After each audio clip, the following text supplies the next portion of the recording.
The House is set to pass the president's $1.9 trillion stimulus package tonight or tomorrow. The bill includes $1,400 stimulus checks for millions of Americans, enhanced unemployment help, more money for small businesses. There's $350 billion for local and state governments, $170 billion for schools. The House bill still has that $15 an hour federal minimum wage by 2025. If it passes the House, the Senate parliamentarian has already said the minimum wage hike can't be in any Senate version of the bill because it violates strict budgetary rules. The Johnson & Johnson vaccine is a step closer tonight to winning FDA emergency use approval. That final decision could come on Monday. An FDA advisory panel is endorsing the single-shot vaccine.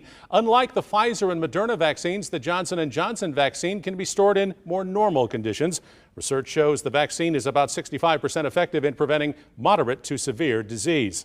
Missouri's vaccine supply situation may improve with the addition of that single-shot Johnson & Johnson vaccine. That's what the chief medical officer at St. Mary's Medical Center thinks. At 86% effective, Dr. Liston says that the single-shot vaccine isn't quite as effective as the others, but it still keeps you from getting really sick.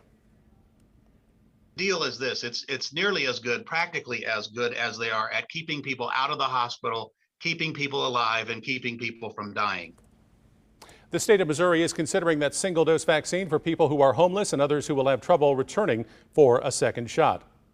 Yet some wonder if people in big cities in Missouri are getting a fair share of doses compared to rural areas. KMBC 9's Brian Johnson explains. Cars line up for as far as the eye can see at this mass vaccination site in Clinton, Missouri. Many drive from Kansas City to get the shot. Remember, we're in a little bit uncharted territory, so it's easy to be critical of how things are happening. CEO Charlie Shields of Truman Medical Center's University Health says the state is doing its best to distribute the vaccines equally. There is no division between rural and urban Missouri. That needs to stop. The Kansas City and St. Louis areas have received slightly fewer vaccines than their percentage of the population, 2 and 3% less, while the Cape Girardeau area has gotten 2% more vaccines than its population. Governor Mike Parson rejects the criticism. We are getting that vaccine to St. Louis just as much as we are to the rural area, just as much as we are getting to Kansas City.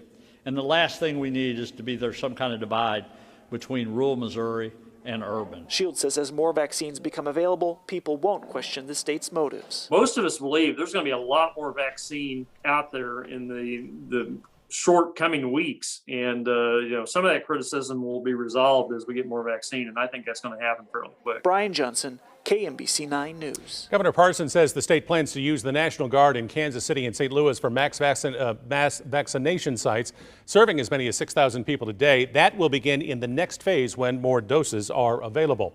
Operation SAFE is getting ready to sign up more people for a vaccine in the Northland. If you live in Clay County, make sure you fill out an interest form on the Clay County Public Health website. So far, Clay County has received 80,000 requests for a vaccine. The county has vaccinated more than 10,000 people, with new clinics being held every week. Johnson County, Kansas is making it easier for people to get a second dose. Starting today, it will automatically schedule a second dose appointment 3 weeks after the first dose. It'll be at the same time and location for people who get vaccinated from now on.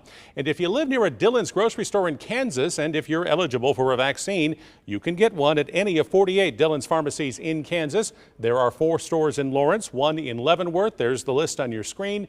You need an appointment first, which you can do at Dillons.com. Black, Hispanic, and Latinx residents are more likely to get sick enough to be in a hospital or die from COVID-19.